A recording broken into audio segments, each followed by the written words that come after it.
쉽고 재미있는 시사경제 페페TV에서 존경하는 대한민국 국민 여러분께 말씀드립니다. 북한을 두고 한국과 미국, 일본의 분위기가 심상치 않습니다. 한반도의 평화를 방해하려는 일본의 의도와는 다소 다른 분위기로 흘러가는 모양새인데요. 어떻게든 분탕질로 이간질을 시켜보려는 일본과는 달리 미국의 정부 관료들은 유화적인 메시지와 대화의 장을 열어가기 위한 적극성을 보이고 있습니다. 비건 부장관은 일본 대표를 만난 미일 회담 자리에서 북한과 대화할 준비가 돼 있다며 일본은 방해하지 말라는 듯한 메시지를 보냈고, 북한 또한 북미 회담은 앞으로 어떻게 될지 모르는 일이라며 대화의 기대감을 높이는 메시지를 전했는데요. 도널드 트럼프 미국 대통령은 코로나 인종 문제에 이어 최근 자신의 친구인 로저 스톤을 사면해 준 것에 대해 공화당 내부에서조차도 역사에 남게 될 부패라는 비판에 직면하고 있습니다. 과연 위기에 빠진 트럼프 대통령이 북한과의 옥토버 서프라이즈를 성사시킬 수 있을 것인지에 대해 자세히 알아보겠습니다. 페페TV 팩트 체크. 트럼프 대통령이 다시 한번 위기에 직면하게 되었습니다. 뉴욕타임즈는 워터게이트 사건으로 탄핵 직전 사퇴한 리처드 닉슨 전 대통령도 넘지 않은 선을 넘었다. 그의 친구이자 참모인 스톤을 감옥에서 꺼내기 위해 대통령직 권한을 사용했고, 워터게이트의 구렁텅이에 빠져있던 닉슨조차 감히 건너지 못한 선을 넘었다고 강하게 비판했습니다. CNN 방송도 코로나19 팬데믹에는 눈을 감은 채 정치적 불만에만 집중했다. 그는 지도자 역할을 맡는 것을 스스로 거부했다. 그는 자신의 정치적 자산에 더 중요하다고 여겨지는 부수적인 일들에 대한 분노와 자기 연민의 사이클에 사로잡혀 있는 것으로 보인다고 덧붙였습니다. 워싱턴 포스트도 사설에서 미국이 일찍이 봐온 부패한 정부의 편파적 조치 중 가장 역겨운 사례라며 국민들을 위한 대통령직에 대한 용서할 수 없는 배반이라고 비판했습니다. 미국 언론들 비판의 수위를 보고 있노라면 상황이 얼마나 심각한지 가늠할 수 있는데요. 공화당 내부에서조차도 역사에 남게 될 부패라는 비판을 하고 있습니다. 트럼프가 이렇게 비판받고 있는 데에는 복역 개시를 나흘 앞둔 40년 친구이자 2016년 대선 참모인 로저 스톤을 사면해준 이유에서인데요. 트럼프 대통령은 로저 스톤에 대한 부당한 형을 감형하는 사면령에 서명했다고 대변인을 통해 밝혔습니다. 로저 스톤은 트럼프의 정치 세계관을 만든 사람으로 평가됩니다. 트럼프를 미국 대통령으로 당선시키는 과정에서도 혁혁한 공을 세우기도 했는데요. 로저 스톤은 트럼프 대통령의 정치 컨설턴트이자 비선 정치 참모로 러시아의 지난 미국 대선 개입 의혹과 관련해 허위 증언, 증인 매수 등 7개 혐의로 재판에 넘겨져 40개월형을 선고받았습니다. 트럼프의 40년 지기 친구로 정치를 못난 이들의 쇼 비즈니스라고 부르며 정치적 쇼를 중시해왔습니다. 트럼프 대통령이 대선 출마를 결심하게 된 것도 스톤의 설득 때문인 것으로 알려졌습니다. 트럼프 대통령은 트위터에 로저 스톤은 결코 일어나서는 안 됐을 불법적 마녀 사냥의 표적이 됐다며 죄를 저지른 것은 바이든과 오바마를 포함 우리 캠프를 몰래 들여다본 반대쪽이다. 그리고 발각됐다고 주장했습니다.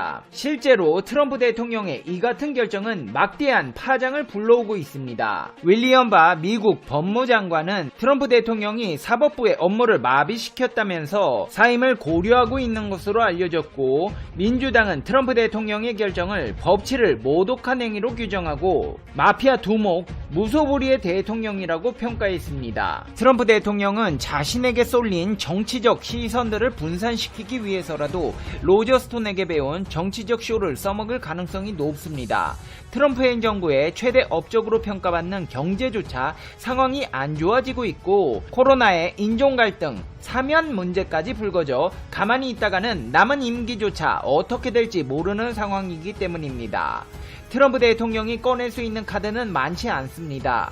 경제를 극적으로 반전시킬 수 있는 양적 완화도 이미 진행하였고, 중국 때리기 또한 이미 전부터 진행해오던 정책이라 놀랄만한 요소가 없습니다. 기대할 수 있는 카드는 북한 문제가 가장 유력하다는 분석인데요. 실제로 최근 스티븐 비건 미국 국무부 부장관 겸 대북 특별대표는 일본을 방문해 일본 당국자들과의 회담에서 북한과 대화에 관여하기 위해 미국이 지속적으로 준비되어 있다는 것을 강조했습니다. 일본을 방문한 비건 부장관은 모테기 도시미스 외무상, 고노다로 방위상, 아키바 다케오 외무성 사무차관 등과 만났는데요. 회담을 진행한 아베 신조 총리의 측근들은 한국은 물론이고 북한에 대해 적대적인 태도를 취해오던 인물들입니다. 볼턴 회고록에 쓰여진 서울에서 뿜어져 나오는 기쁨에 맞서고 싶어 했다는 문구와 같이 남북관계 개선 기대감에 대한 불편한 심기를 드러내던 일본에게 대화의 메시지를 전달했다는 것은 앞으로 볼턴이 있을 때처럼은 안 될 것이라는 우회적인 메시지를 전달했다는 것으로도 평가할 수 있습니다.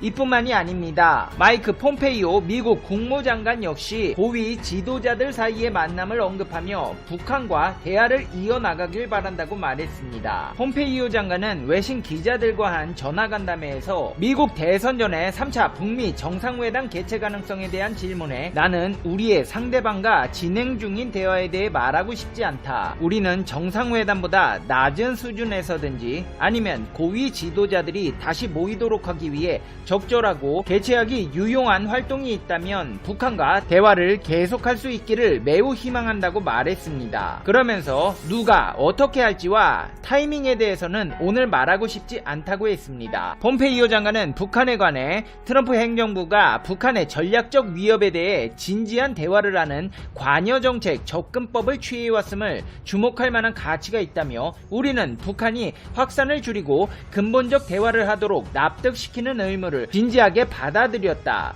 우리는 대화를 확립하고 한반도 전체에 평화와 안정을 가져오도록 하는 정말 좋은 결과를 어떻게 도출할지에 관해 실질적 대화를 하기 위해 계속 노력하고 있다고 강조했습니다. 심지어 트럼프 대통령 본인 또한 그레이 텔레비전 인터뷰에서 대선 전 3차 북미 정상회담 가능성에 대해 만약에 도움이 된다면 그렇게 하겠다고 말했습니다. 정부 주요 관료들과 트럼프 대통령까지 나서 대화의 메시지를 보내자 이를 접한 북한에서도 김여정 당 중앙위원회 제1부부장이 본인 명의의 담화를 내고 개인의 생각이기는 하지만 모르긴 몰라도 조미 순회회담과 같은 일이 올해에는 일어나지 않을 것이라고 본다며 하지만 또 모를 일이기도 하다. 이는 이전 두 수뇌부의 판단과 결심에 따라 어떤 일이 돌연 일어날지 그 누구도 모르기 때문이라고 말했습니다. 그러면서 트럼프 현 미국 대통령에 대한 우리 위원장 동지의 개인적 감정은 의심할 바 없이 굳건하고 훌륭하지만